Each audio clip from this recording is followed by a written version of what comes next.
One of the most interesting ideas I learned from the book Get Good with Money by Tiffany Aliche was the concept of financial wholeness. This means being financially complete by taking control of all aspects of our finances. We do this by making a plan and setting it up to run automatically.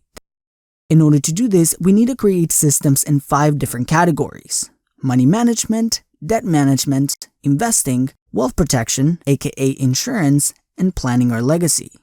There are 10 steps to becoming financially whole and have full control over our financial life, which are: Step number 1.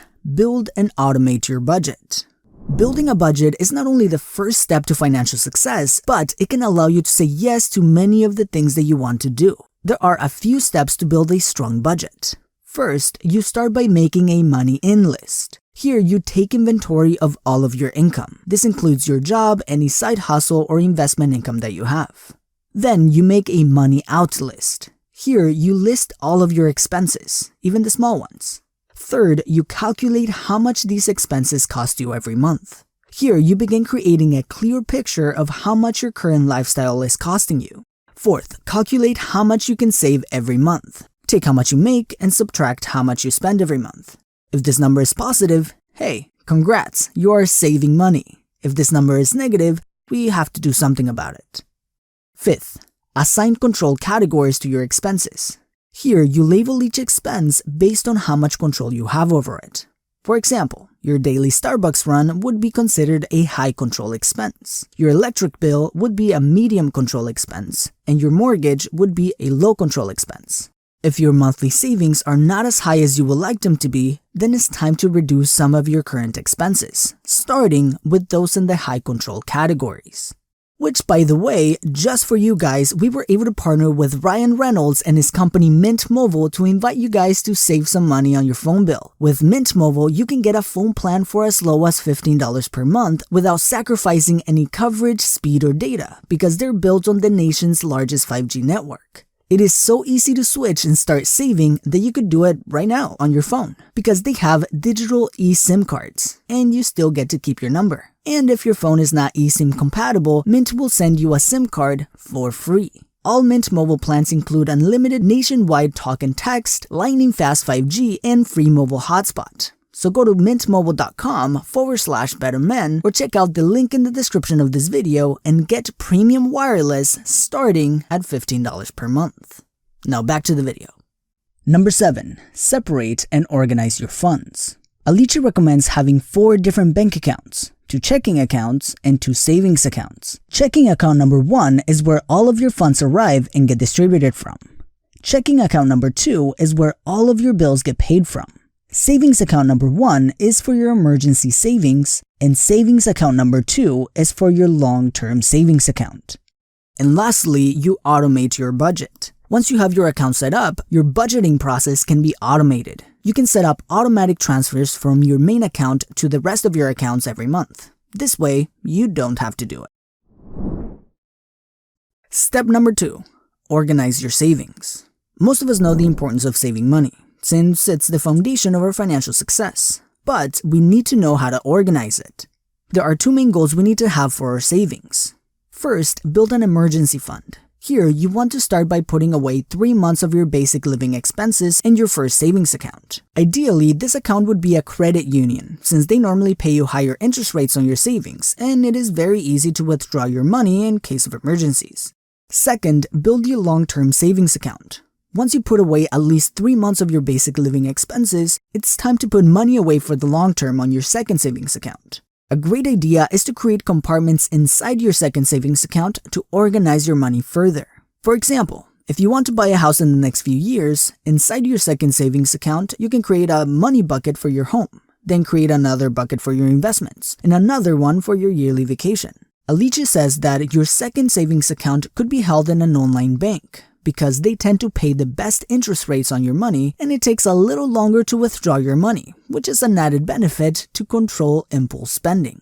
If 3 months of basic living expenses doesn't feel like enough safety, you can split your savings amount between both of your accounts until you get your emergency fund to 6 months of living expenses to create even more safety. Step number 3. Dig out of debt. Debt can be an overwhelming topic for many, but it's a problem that can be easily solved once we have a plan in place. The goal is to identify the best plan to pay down debt, then automate the process. First, we start by identifying your debt.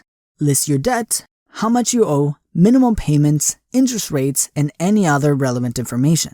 Then we restructure your debt. The goal for restructuring debt is to help pay off the debt by reducing interest rates and changing loan terms. This can be done by negotiating with credit card companies to lower interest rates, transferring credit card balances to cards with 0% interest, or shopping around for personal loans with lower interest rates than you're currently paying. Now, always do your own research and keep an eye out for transfer fees, hidden charges, and loan terms and conditions. Third, choose a paydown plan. There are many plans to help you pay down your debt. Two of the most popular are the snowball method and the avalanche method. The snowball method focuses on organizing your debts from smallest to biggest and paying off the smallest debts first regardless of interest rates to free up money to add to the next smallest debt, and continue to do that until all debts are paid off. The avalanche method focuses on organizing debts from highest interest rates to lowest interest rates and paying off the highest interest rate debt first. Then use that extra money to pay off the next highest interest rate debt until all debts are paid off. And fourth, automate your paydown. Once you've decided which payments go where, automate this process to avoid accidentally forgetting to pay them. Even with automation in place, it's always a good idea to check and make sure your debts are being paid. Step number 4. Score high with credit. Your credit score is an important part of your financial life. A score between 300 and 580 is considered to be a bad score. A score between 581 and 669 is considered to be a fair score. A score between 670 and 739 is considered to be a good score. A score between 740 and 799 is considered to be a very good score. And a score between 800 and 850 is considered to be an excellent score. Your goal is to get a credit score of 740 or higher by tackling the 5 factors that make up your score. Number 1. Payment history. Your payment history makes up for 35% of your score, so making sure that your debts are being paid on time and never missing a payment makes up the biggest impact on your score. Number 2. Credit utilization. This is how much of your total credit available you are currently using, and it makes up for 30% of your score. Aliche says that it's a good idea to keep your utilization under 30% for the best results. Number 3. Length of credit. This is how long you've used credit for, and it makes up for 15% of your score. This is because lenders trust borrowers with experience managing credit more than those with no experience. Number 4. Inquiries. Every time you apply for credit, the company will inquire about your credit score from the credit bureaus. This affects your score. There are 2 types of credit inquiries: soft inquiries and hard inquiries. Soft inquiries do not affect your credit score. Those are inquiries like when you check your credit score or when a credit card company sends you pre-approved offers. Hard inquiries do impact your credit score, and it makes up for 10% of your score. These inquiries require your permission to pull and are typically done when you apply for credit. So the goal is to keep these inquiries to a minimum. Number 5. Credit mix. How many types of credit you are managing also has a small impact on your credit score. Lenders like to see when a borrower has experience managing different types of credit. Now, it's not a good idea to take out different credits just for the sake of boosting your score. Credit should only be taken as needed. This is, as Aliche puts it, the cherry on top of the credit score range. If you're looking to get into the 800 club and can't seem to get there, then you can add a little mix to your credit. Step number 5. Learn to earn. Up to this point, we've created the foundation of good money habits.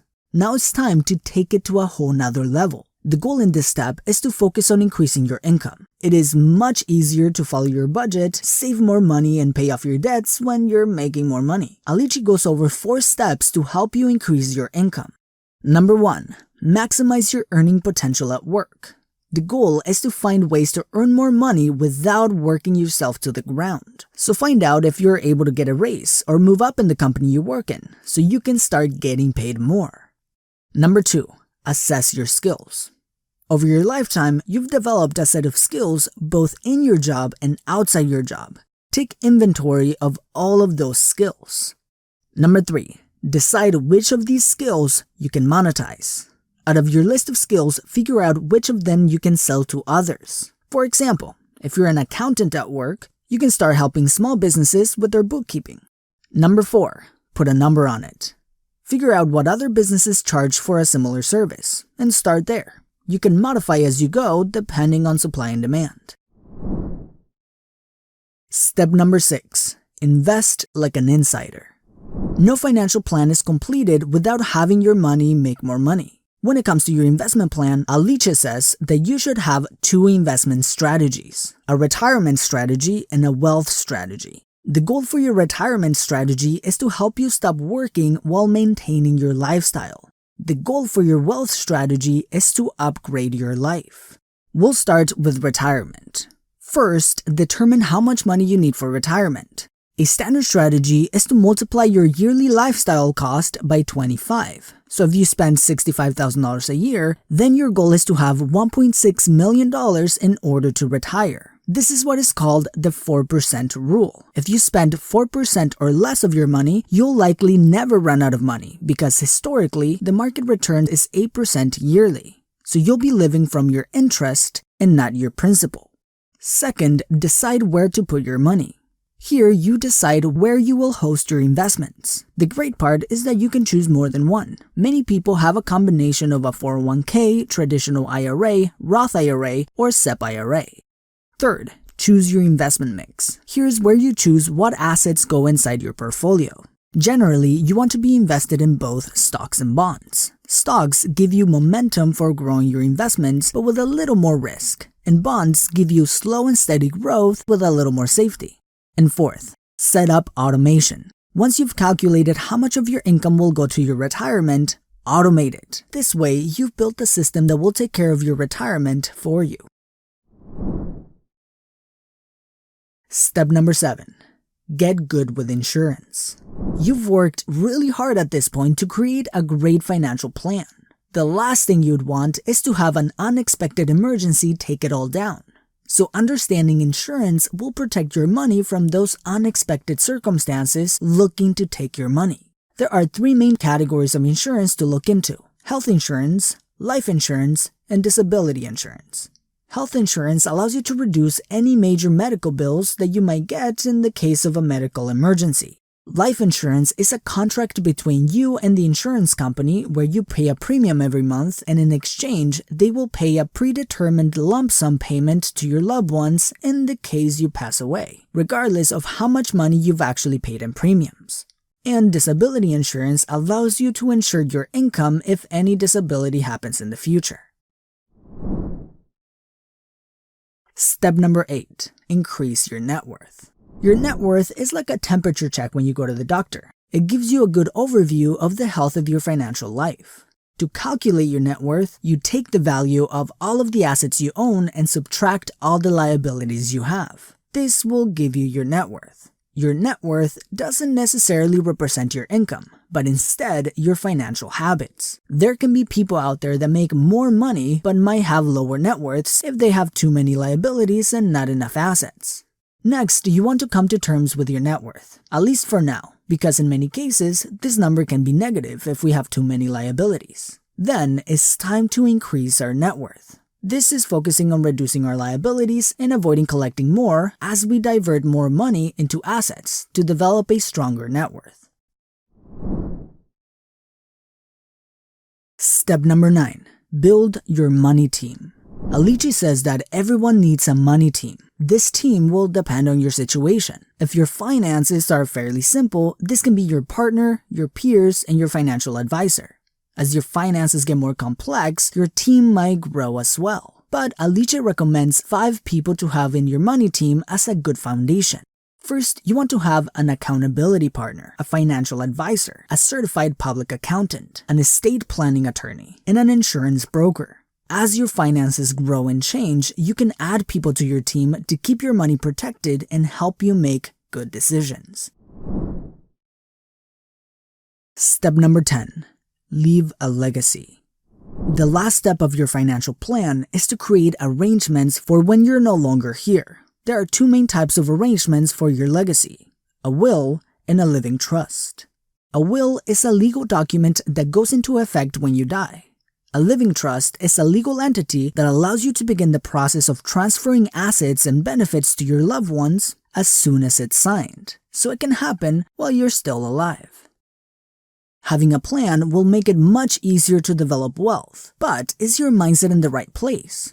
If you want to develop a healthy mindset around money, check out this video on the book The Psychology of Money by Morgan Housel. And as always, thank you for watching, and I will see you in the next video.